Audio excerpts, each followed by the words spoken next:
पड़ोसी ननद और बालकनी की खिड़की। नेहा की शादी हाल ही में रोहन से हुई थी। शादी के बाद जब नेहा अपने नए घर पहुंची तो उसे पता चला कि उसके पति की अकेली शादीशुदा बहन ननद पूजा का ससुराल उसी सोसाइटी में बिल्कुल सामने वाले फ्लैट में है। दोनों घरों की बालकनी की दूरी मुश्किल से 4 फीट की थी। शुरुआत में नेहा बहुत खुश हुई कि चलो पास में ननद का घर है तो अकेलापन महसूस नहीं होगा, लेकिन उसे क्या पता था कि ये नजदीकी उसके लिए मुसीबत बनने वाली है। इसी तरह अब 1 से 2 दिन गुजर बारिश और ननद की फरमाइशें। चलो अच्छा है, बारिश आने से पहले ही मैंने सारे कपड़े उतार लिए। अब जल्दी से चाय बनाकर रख देती। मॉनसून का मौसम शुरू हो चुका था। एक दिन मूसलाधार बारिश हो रही थी। नेहा रसोई में अपने और रोहन के लिए अदरक वाली चाय बना रही थी। तभी सामने वाली बालकनी से पूजा की आवाज आई। भाभी, इतना सुहाना मौसम है, सिर्फ चाय से क्या होगा? थोड़े आलू प्याज के करारे पकौड़े और हरी चटनी भी बना लीजिए ना। और हाँ, मेरे बच्चों के लिए थोड़े बिना मिर्च वाले अलग से निकाल देना। ठीक है दीदी, मैं भी बना कर लाती हूँ। अपर्णा रसोई में जाती है और आलू प्याज के पकौड़े और हरी चटनी पीसने लगती है। तभी अपर्णा की सास किचन में आ जाती हैं। अरे अपर्णा बहू, आज ये मूंग दाल के पकोड़े कैसे बना रही हो? माँ जी, वो दीदी और बच्चे कह रहे थे तो उन्हीं के लिए बना रही थी। अरे हाँ, मेरी कोमल को मूंग दाल के पकोड़े बहुत पसंद है। उसके लिए थोड़े तीखे बनाना और बच्चों के लिए अलग से फीके, और 2-4 हमारे लिए भी निकाल देना। अपनी ननद और उसके बच्चों के साथ साथ अपर्णा अब अपनी सास के लिए भी पकौड़े बना देती है। और अब जब वो पकौड़े लेकर बालकनी में पहुंचती है तब बालकनी की दूरी तो 4-5 फीट ही है। ऐसे में आपको कैसे पकोड़े और चाय दूं? आप घर पर आ जाइए ना। अरे आ तो जाती, लेकिन नीचे गली में पानी भरा हुआ है। रुको, मेरे पास एक आइडिया है। कोमल अपने कमरे से 2 रस्सियां लेकर आती है, जिसका एक छोर अपर्णा की ओर फेंकती है और एक छोर अपनी ओर बांध लेती है और उसे रस्सी के बीच में एक टोकरी लगा देती है। अब आप इसे खींचोगे तो ये थैला आपके पास आ जाएगा, और मैं खींचूंगी तो मेरे पास आ जाएगा। इसमें आराम से चाय और पकोड़े रख दो। अपर्णा चाय को केतली में और पकौड़े को टिफिन में पैक करती है। तभी कोमल अपनी ओर का रस्सी खींचती है और देखते देखते चाय पकौड़े कोमल के पास पहुंच जाते हैं। कुछ भी बोलो अपर्णा, तुम्हारे हाथ में तो स्वाद बड़ा है। मामी, मीठी चटनी तो खत्म हो गई, मुझे और मीठी चटनी दो ना। अपर्णा किचन में जाती है और रिया के लिए मीठी चटनी लेकर आती है। वैसे आपने ये पुदीने की चटनी भी काफी बढ़िया बनाई है, लेकिन अगर इसकी जगह कच्ची कैरी की चटनी होती तो और ज्यादा अच्छी लगती। वैसे कल ही पापा कच्ची कैरी भी लाए थे, उसकी चटनी भी बना देती तो और मजा आता। अपर्णा कच्ची कैरी की चटनी बनाने रसोई की तरफ। अच्छा, आप चटनी बनाने जा रही हो तो साथ में प्याज के पकोड़े भी बना लेना। कच्ची कैरी की चटनी के साथ प्याज के पकोड़े बहुत अच्छे लगते हैं। मुझे तो परेशान कर दिया, एक बार में नहीं बोल सकती क्या? और कौन सा गली में समुद्र बन गया है, आराम से तो आ सकती है, लेकिन नहीं। एक ही दिन में अपर्णा काफी परेशान हो गई। इसी तरह कुछ समय बीतता है। अपर्णा हॉल की सफाई कर रही होती है। देखती है कि उसका देवर कभी से लैपटॉप पर लगा हुआ है। देवर जी, जब देखो आप लैपटॉप पर ही लगे रहते हो। अभी तो आपकी नौकरी भी नहीं लगी है, तो लैपटॉप पर आपको इतना काम क्या करना रहता है? नौकरी की ही तो तैयारी कर रहा हूँ भाभी। मैंने 2-3 जगह अप्लाई किया है। अगर इनमें से किसी भी जगह पर जॉब लग गई ना तो मेरी तो लाइफ सेट है। मैं भगवान से प्रार्थना करूंगी कि मेरे देवर जी की जल्दी से जल्दी जॉब लग जाए, उनकी मनपसंद कंपनी में। इसी तरह कुछ समय बीतता है। अपर्णा हॉल में बैठकर टीवी देख रही होती है। तभी अनुज आता है। अरे आप आज इतनी जल्दी आ गए? अभी तो 5 भी नहीं बजे हैं। हाँ, आज काम जल्दी खत्म हो गया तो सोचा कि तुम्हें सरप्राइज दे दूँ। वैसे अपर्णा, आज मौसम काफी अच्छा हो रहा है, क्यों ना ब्रेड पकौड़े बना लो? मेरा बड़ा मन कर रहा है खाने का। वैसे भी शाम की चाय का वक्त हो ही गया है, सबके लिए गर्मा गर्म ब्रेड पकौड़े भी बना देती हूँ। किचन में जाकर चाय और ब्रेड पकौड़े बनाने लगती है। तभी कोमल अपने बच्चे और सास ससुर के साथ अपने मायके आती है। बहू देख कौन आया है, इनके लिए भी चाय और गर्मा गर्म पकौड़े निकाल कर ले आ। मुझे पता था कि भाभी ब्रेड पकौड़े बना रही है। अब हमारी रसोई एक दूसरे से लगी हुई है तो एक खुशबू तो आ ही जाती है। इन्होंने जब ब्रेड पकोड़े का बोला तो मेरा तो मन ही हो गया खाने का, तो हम भी चले आए। बहू, मेरे ब्रेड पकोड़े में थोड़ा चटपटा कर देना। और मामी, मेरे ज्यादा स्पाइसी मत करना, मैं तो फीका खाती हूँ। अपर्णा जितना खुशी से बाहर आई थी, फेस बनाकर अंदर जाकर सबके लिए ब्रेड पकौड़े और चाय बनाने लगे। ये नाक तो कुत्ते की नाक से भी ज्यादा तेज है। पता नहीं कहाँ से खुशबू सूंघकर आ गई और साथ में पूरी पलटन को भी ले आई। अरे पकौड़े तो एक नंबर के बने हैं, लेकिन मैं ना अदरक की नहीं इलायची की चाय पीता हूँ। मौसम इतना अच्छा हो रहा है, मेरा तो मसाला चाय पीने का मन है, तो मेरे लिए वही बना देना। अपर्णा अब दोबारा मुंह बनाकर सबके लिए अंदर जाकर चाय बनाने लगती है। को इतना टाइम हो गया, लेकिन अपने पति के साथ एक बार भी बारिश का मजा लेते हुए शांति से बैठकर एक कप चाय भी नहीं पी होगी मैंने। धीरे धीरे अपर्णा अपने नंद से परेशान होने लगती है। हल्के हल्के तो कपड़े गीले हैं, प्रेस कर देती हूँ। मौसम देखकर लग नहीं रहा कि 3-4 दिन में धूप निकलेगी। वो हल्के हल्के प्रेस मार रही थी, तभी बालकनी में खड़ी कोमल अपर्णा को आवाज लगाती है। और जब अपर्णा बाहर आती है तब मेरे भी कपड़े हल्के हल्के गीले हैं, इन्हें भी प्रेस कर दो। मैं गठरी बह रही हूँ तुम्हारी तरफ। बस मेरे कल के कपड़े रह गए हैं, मैं प्रेस करके आपको दे देती हूँ। आप खुद कर लेना प्रेस। वो क्या है ना, मुझे खाना भी बनाना है। कौन सा आपको खाना बनाने में ज्यादा वक्त लगता है? वो तो मुझे किसी काम से बाहर जाना है इसलिए कह रही हूँ। और गीले कपड़े रहेंगे तो बदबू मारेंगे। हमारी प्रेस भी खराब हो गई है, बस यही कारण है।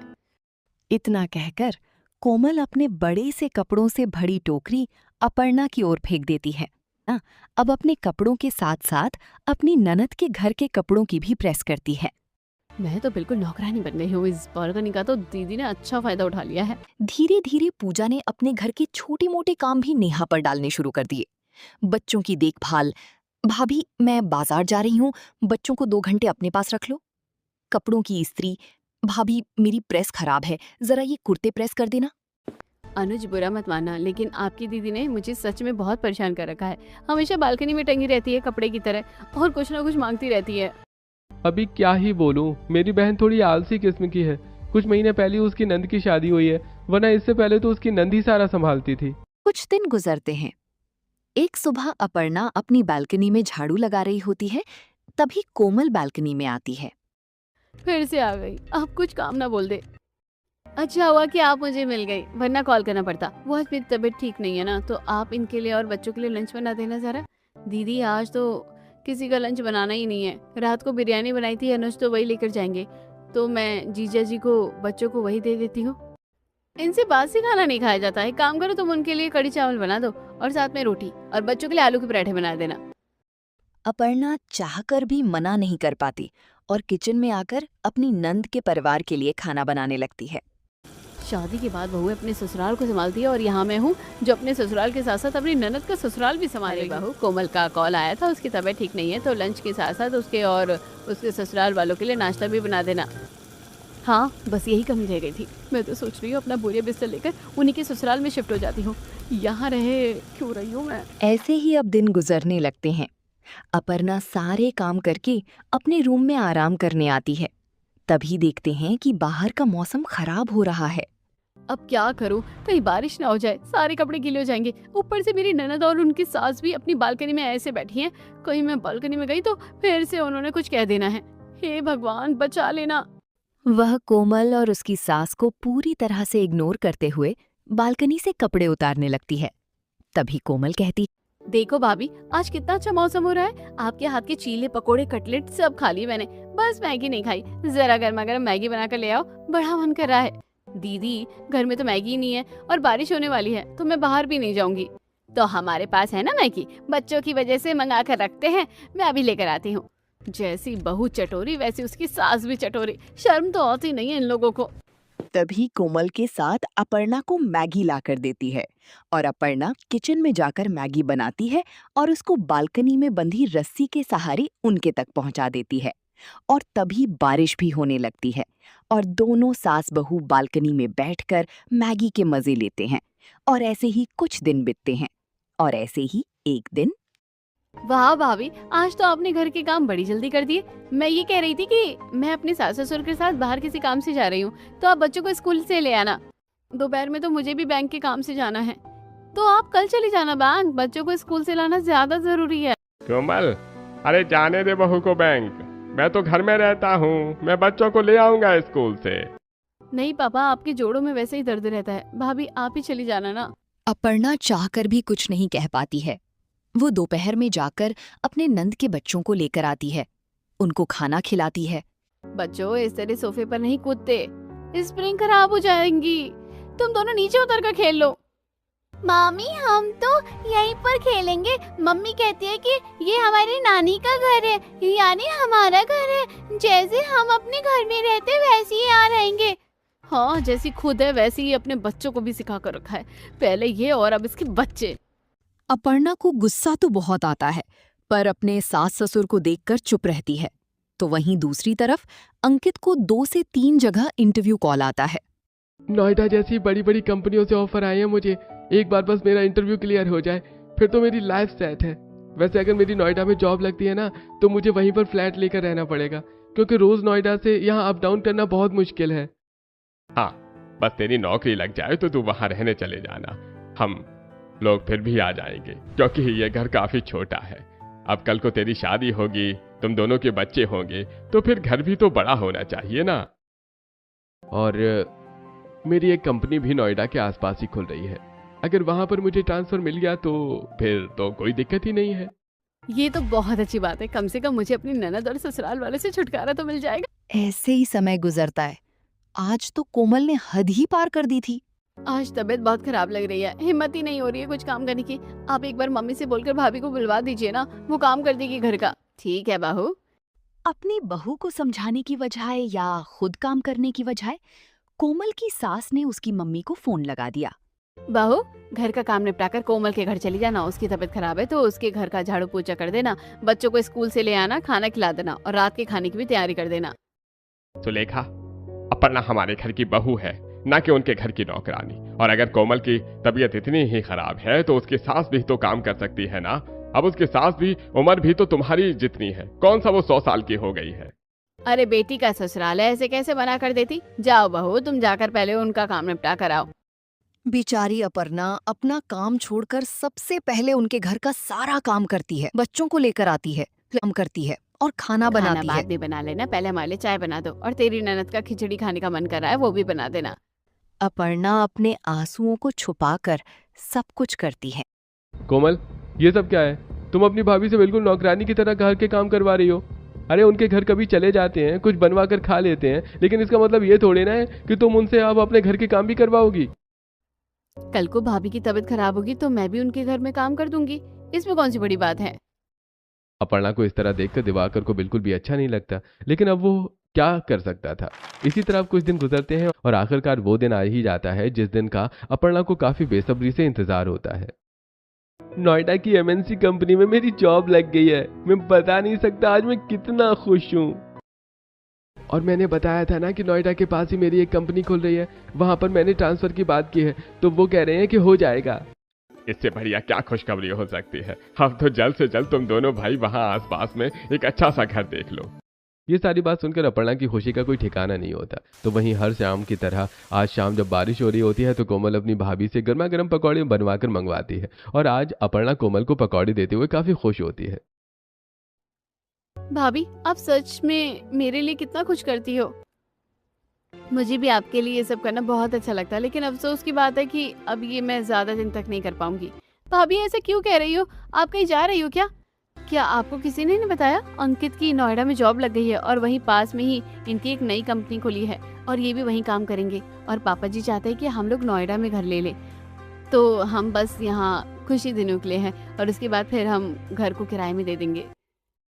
कोमल के पैरों तले जमीन खिसक जाती है और वो जल्दी से अपने मायके आती है। जब उसे अपनी माँ से सारी बात पता चलती है तो आप लोग ऐसे चले जाओगे तो फिर मेरा क्या होगा? यहाँ तो मैं एकदम ससुराल में और एकदम मायके में आ जाती हूँ। अरे अब करियर भी तो इम्पोर्टेंट है ना दीदी, और नोएडा यहाँ से कितना ही दूर है, 2-3 घंटे का तो रास्ता है, आप आराम से आ जाना। जहाँ एक तरफ अपर्णा की खुशी का ठिकाना नहीं होता, वहीं दूसरी तरफ कोमल के दुख का भी कोई ठिकाना नहीं होता। इसी तरह कुछ दिन गुजरते हैं और आखिरकार अपर्णा अपने परिवार वालों के साथ सारा सामान शिफ्ट करके नोएडा चली जाती है और कोमल बस उन्हें देखती रह जाती है। मुझे अपनी ननद से छुटकारा मिल गया, अब मैं सुकून की जिंदगी जीऊंगी। अपनी भाभी की वजह से कोमल जो हर छोटे बड़े काम से बचा करती थी, अब उस पूरे घर के कामों की जिम्मेदारी आ जाती है। बहू, आज मौसम कितना बढ़िया हो रहा है ना। मैं तो कह रही हूँ आज खाने में कड़ी चावल और साथ में पनीर और गोभी और प्याज के पकौड़े बना ले। और हाँ, सिलबट्टे पर पिसी हुई हरी चटनी बनाना मत भूलना। मेरा तो सैंडविच खाने का मन कर रहा है, अब मेरे सैंडविच बना दो। सबकी फरमाइशें सुनकर कोमल रसोई में जाती है और अब इस बारिश के सुहाने मौसम में खड़ी होकर सबके लिए खाना बनाने लगती है। पहले जब भी कुछ खाने का मन करता था भाभी को बोल देती थी और बालकनी से ले लेती थी, लेकिन अब देखो भाभी के जाने के बाद सब कुछ खुद करना पड़ रहा है। खाना बनाने से लेकर हर चीज में अब कोमल काफी ज्यादा परेशान हो चुकी थी। पहले तो कोई ना कोई बहाना लगाकर भाभी से कपड़े प्रेस करवा लिया करती थी, लेकिन अब खुद ही प्रेस करने पड़ रहे हैं। खुद के आलसीपन की वजह से अब उससे कोई भी काम ठीक से नहीं हो रहे थे, इसलिए अब वो अपने पति से मेड रखने के लिए कहती है, जिसे सुनकर पता भी है आजकल की मेड 2 काम के 3 से 4 हजार रुपए ले लेती हैं और मेरे पास इतने पैसे नहीं है। तो मैं क्या सारे काम खुद ही करूं? मैं भी इंसान हूं, थक जाती हूँ। तुम्हें अपनी भाभी से कुछ सीखना चाहिए। वो अपने घर के साथ साथ हमारे घर का भी कितना काम कर देती थी। मुझे तो लगता है कि तुम उन पर पूरी तरह से डिपेंड हो चुकी थी, इसलिए अब तुम खुद से कुछ भी नहीं कर पा रही हो। ऐसी बातें सुनकर एक तरफ कोमल का मुंह बनता है तो वहीं दूसरी तरफ अपर्णा आज इस बारिश के मौसम में अपने पति के साथ अपने कमरे की बालकनी में खड़ी होकर गर्मा गर्म चाय और पकौड़े खा रही होती है। शादी के बाद ये हमारा पहला टाइम है ना जो बारिश में एक दूसरे के साथ स्पेंड कर रहे हैं। पता है मुझे काफी अच्छा लग रहा है। हाँ मैं भी बहुत खुश हूँ। चाय पकौड़े खाने के बाद हम छत पर जाकर भीगेंगे भी।